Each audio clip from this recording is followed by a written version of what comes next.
the march of time.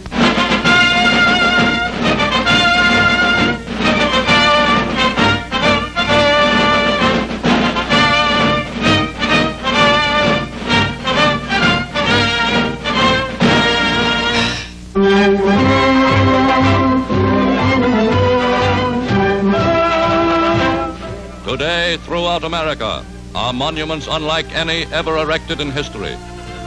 They are dedicated not to a ruler or creed, but to the service of the whole American people. They were built by American industry and symbolize the union between business and science, on which is founded the productive power of modern American industrial civilization. But today, U.S. business is again turning to science for help in a new kind of research, the study of the people. For after a decade in which many of its great plants have been idle, the businessman has come to the realization that his knowledge of production has far outstripped his knowledge of the people he is working for, the U.S. public.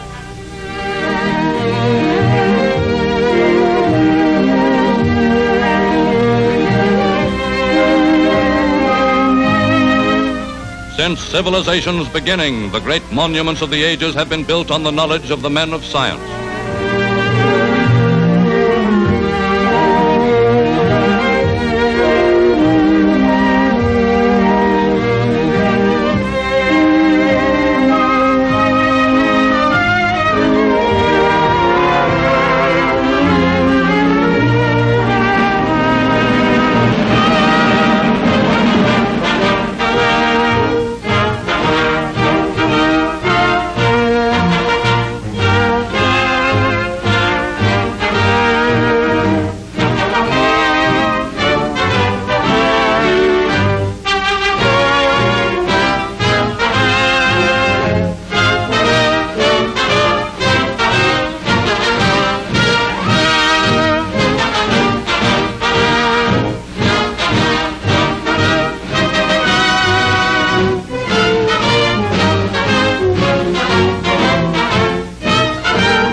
Proud was American industry of its mighty machines of production.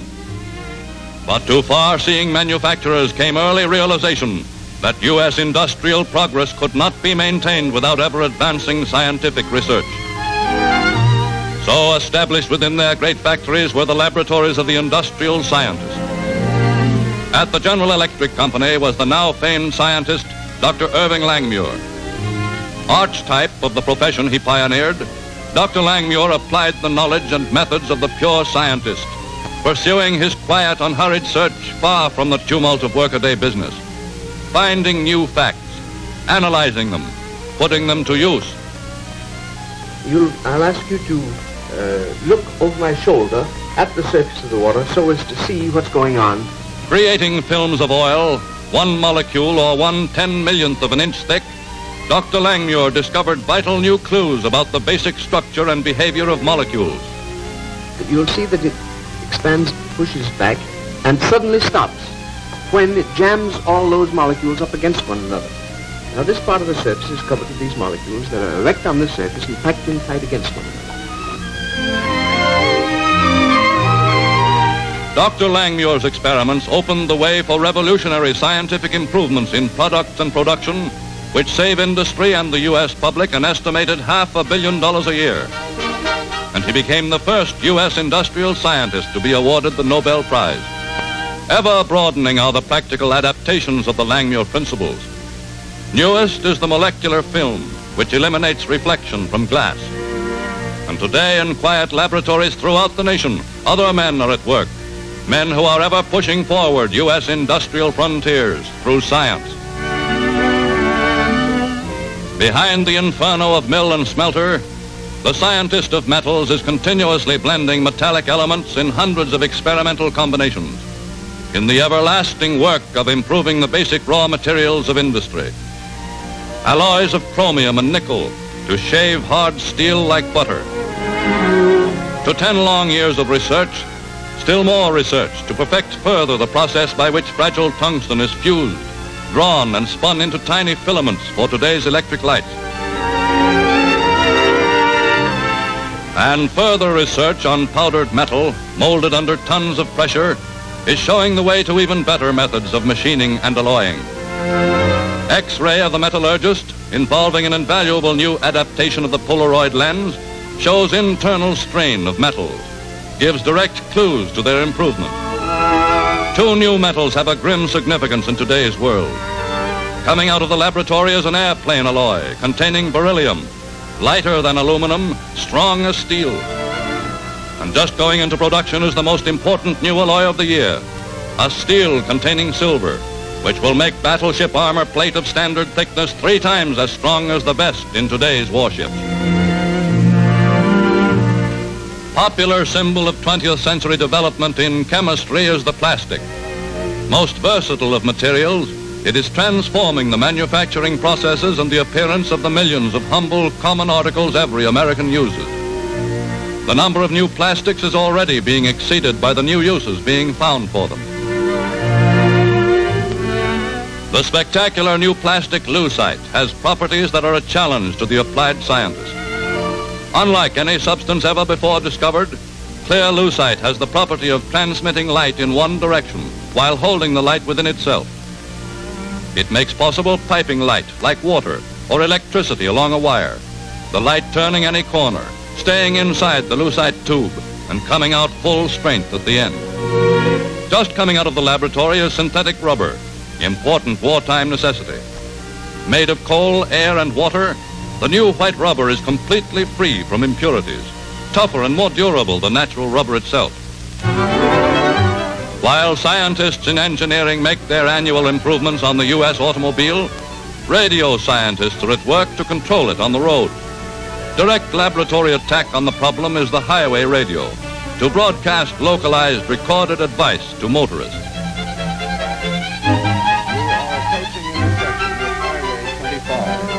Bad traffic jam ahead. Take Highway 25 to left.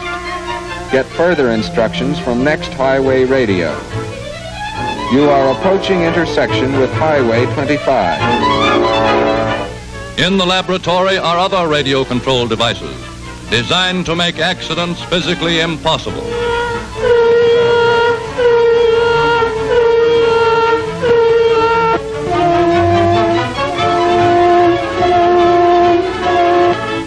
Scientific research is today threatening to make even the most modern hydroelectric plants obsolete. And scientists consider present-day transmission of electric power costly and inefficient. Most important new advances in power transmission are the mercury tube converter and a huge radically designed transformer. Because of these and other new developments, engineers now forecast that within 20 years, high-tension towers will disappear from the U.S. landscape. For power will be far more efficiently transmitted by small conduits underground. And other researchers are working on a machine which challenges even the basic water power principles. When light falls on its chemically balanced cells, electricity is generated directly and immediately. The light from one bulb generates enough to run a small electric motor. So demonstrated in miniature is the vision that someday, by some such simple device, man may be able to generate electric power directly from the light of the sun. In the past year, 280,000 new formulas were pooled by industrial scientists. For they know that one of the basic principles of the scientific method is cooperation among themselves and with the great scientific institutions of the nation.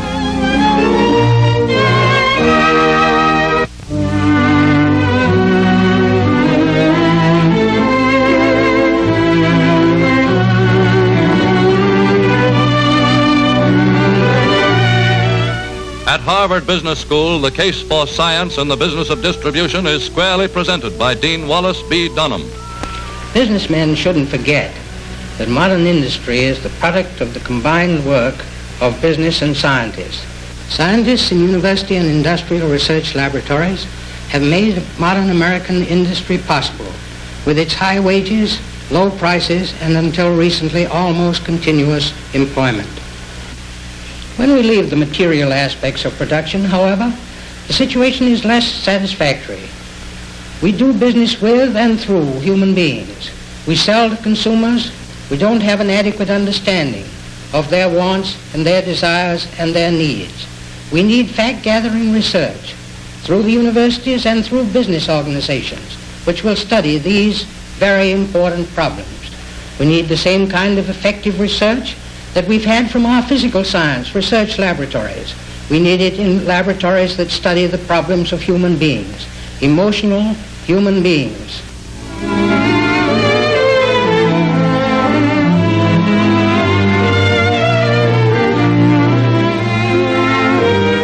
Well known to businessmen are the direct, simple, and large-scale customer research methods of the biggest automobile company. Mailed to 3 million motorists a year, General Motors questionnaires have to be interesting to get replies and friendly to build customer goodwill. And well known, too, is General Motors' Henry Weaver, who has so ably combined customer research with customer relations. Here is a great new science we're just opening up, getting, organizing, and putting to use the real facts about the habits, needs, tastes, and desires of the people we're working for, namely the American public. A decade ago at Harvard Business School, a technique of customer research through population sampling was perfected, based on strict scientific controls and the mathematical laws of probability. A true cross-section of the whole U.S. public. The method was simple. A sample of 5,000 personal interviews, a fixed percentage of them from each of 7 geographical divisions. In each division, a fixed percentage was to be distributed among communities of varying sizes. And in each community, the interviews to be apportioned among men and women of 4 income levels: poor, average, better than average, prosperous. Manufacturers tried out the new true cross-section method and found it uncannily accurate in predicting public preference for cereals, soaps, and cigarettes. Realizing the possibilities of an accurate scientific analysis of the state of the public mind, journalists adopted the new technique. Dr. George Gallup began weekly political surveys. Fortune magazine commissioned analyst Elmo Roper to make broader monthly studies of U.S. opinion. Dramatic proof of the accuracy of the new method came in 1936. Are you sure enough of your system to try it out on the election? I certainly am. Challenged by Fortune to prove the accuracy of his system in the presidential election, Roper gives his field staff final instructions. Ask the questions just as they're written, being very careful that you don't, by word or gesture or inflection, influence an answer either way. Now, if we'll follow these few simple rules, we'll hit it on the nose. Out to the 7 geographical divisions goes Roper's staff to seek personal interviews with 5,000 men and women, mathematically chosen from every walk of American life, to make up an accurate microcosm of the entire U.S. population. With the presidential election of 1936 still 2 months away, into Roper's office begin pouring the results of the sample survey method's first big public test. When the returns of the full 5,000 interviews had been tabulated and totaled, they indicated a landslide for Roosevelt. Meanwhile, Dr. Gallup had been making a similar test with the same method, and his return showed a similar result. A month later, the accuracy of the new survey was proven, as Franklin Roosevelt was re-elected. His total popular vote within an amazingly small percentage of both of the survey's predictions. Today, the True Cross-Section Survey has become a trusted political barometer, indicating to Congress the public's opinions on neutrality, telling the White House the electorate's stand on a third term. And today, for businessmen whose responsibilities lie in the consumer field, fact-finding techniques have been developed, tested, and made available. For men who have pioneered in these scientific methods have documented their individual experiences for the use of business generally. A new and significant contribution is publication by the Advertising Research Foundation of a revealing analysis of copy testing techniques. The result of 4 years of work by outstanding U.S. research men, its cooperative sponsorship by advertisers and advertising agencies through the Research Foundation, makes it outstanding in method and value.